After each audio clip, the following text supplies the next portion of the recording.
साथ संगत जी प्यार से कहना धन निरंकार जी। साथ संगत जी आप जी के चरणों में बहुत ही सुंदर विचार, आशा है परवान करे और ध्यान से सुने। साथ संगत जी सुकून की तलाश तो सबको है, जिसे तलाश नहीं है वो सुकून से है।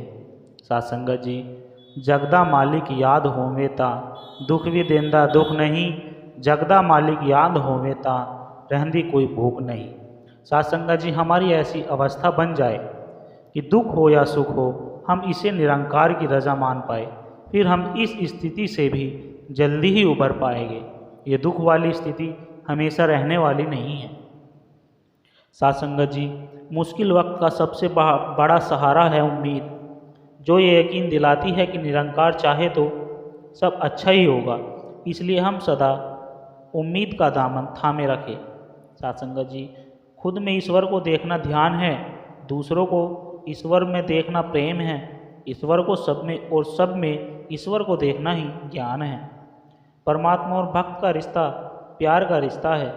उसका प्यार किसी लफ्ज़ का मोहताज नहीं है। उससे प्यार करने के लिए किसी लफ्ज़ की ज़रूरत नहीं है।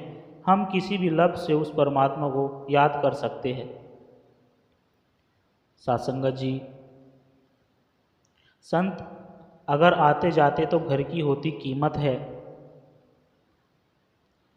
अलग रंग है खुशबू अलग, सुंदर फुलवारी है, प्रभु ने सारे फूल उगाए दुनिया संवारी है।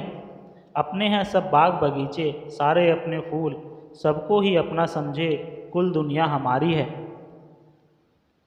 रोंद के इसको क्यों अपनाए हक जतलाते हो, उजाड़ रहे क्यों अपना ही घर क्यों माती मारी है।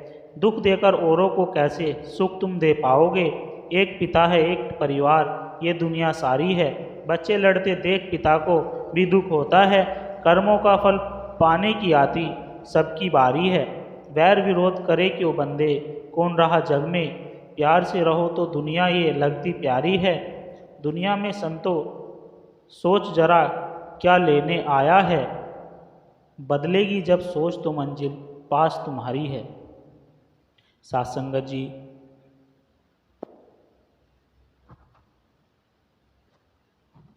सुकून अंतर मन का बनी रहे मन की सुकून शांति।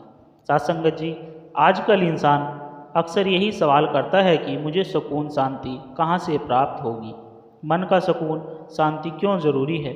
अक्सर हम संतों के भावों को सुनते हैं कि मन बड़ा ही चंचल है, यहाँ कभी स्थिर नहीं रहता, इस मन में अनेकों विचार आते जाते रहते हैं, कभी अच्छे तो कभी बुरे, यह तो चलता ही रहता है। यह मन कभी किन चीज़ों में चला जाए यह तो कोई बता भी नहीं सकता। जैसे कि हम सब ने समंदर को देखा है, वह कितना शांत है उतना ही गहरा है। उसके अंदर ही समुद्र की लहरें बनती है, जब लहरें किनारे तक आती है तो हमारे दिल को कितना सुकून दे जाती है।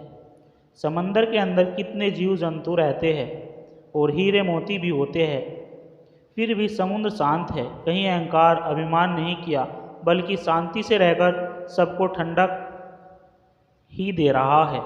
जबकि इंसान के पास कुछ पदवी आ जाए तो कहता रहता है कि मैं कुछ बन गया हूँ, मेरे पास तो दुनिया के सारे सुख है, मुझे किस बात की चिंता है और किस बात की कमी। लेकिन जब यह सब कुछ होते हुए दुख आता है तो मन बड़ा ही बेचैन और अशांत होता है। मन दुविधा में पड़ जाता है, मन में न जाने कितने सवाल जवाब आने शुरू हो जाते हैं, मन बड़ा ही अशांत होता है। इसलिए सत्संग जी पूर्ण ब्रह्म ज्ञानी संतों का संग करना बहुत जरूरी है। इस मन को वह शांति दे सकते हैं। इस मन को संतों की सेवा में लगाना है और इस परमात्मा की भक्ति में लगाना है, तभी मन को सुकून शांति आनंद प्राप्त होगा। सत्संगत जी सुकून के 5 बड़े शत्रु हैं जो हरदम हमारे ही साथ रहते हैं, जैसे कि लोभ, महत्वाकांक्षा, ईर्ष्या, क्रोध और घमंड। जब हम इन मूल रूप से अपने अंदर से निकाल दे तो हमारा जीवन पूर्ण रूप से सुकून शांति से बीत सकता है। जब हमारे अंदर की शांति का स्रोत नहीं है तो बाहर इसे खोजना ही व्यर्थ है। सत्संगत जी जबकि शांति से ही प्रेम करते हैं और इसको बनाए रखते हैं तो वह अपने ही भीतर की प्राकृतिक, भौतिक, मानसिक तथा आध्यात्मिक शक्तियों को ही सुरक्षित करती रहती है। शांति से बढ़कर हमारे जीवन में और क्या है। जहाँ शांति निवास करती है वहाँ अहंकार कभी नहीं करता। इसलिए हर वक्त हमें परमात्मा के प्रति पूर्ण समर्पण करना चाहिए, तभी भक्ति प्राप्त होगी और तभी शांति प्राप्त होगी। साथ संगत जी, जबकि हम परमात्मा की इच्छा के साथ एकाएक हो जाते हैं तभी हम इस जीवन में शांति का आनंद प्राप्त कर सकते हैं। साथ संगत जी, प्यार से कहना धन निरंकार जी। साथ संगत जी, विचार अच्छे लगे हो लाइक कमेंट शेयर जरूर करें और हमारे चैनल को सब्सक्राइब कर दे और दास को आशीर्वाद दे आप जी के चरणों में ऐसे ही विचार रखता रहे। और साथ संगत जी, जितना ज़्यादा हो सके यह विचार सभी संतों के चरणों में शेयर करने की कृपा करें। साथ संगत जी, प्यार से कहना धन निरंकार जी।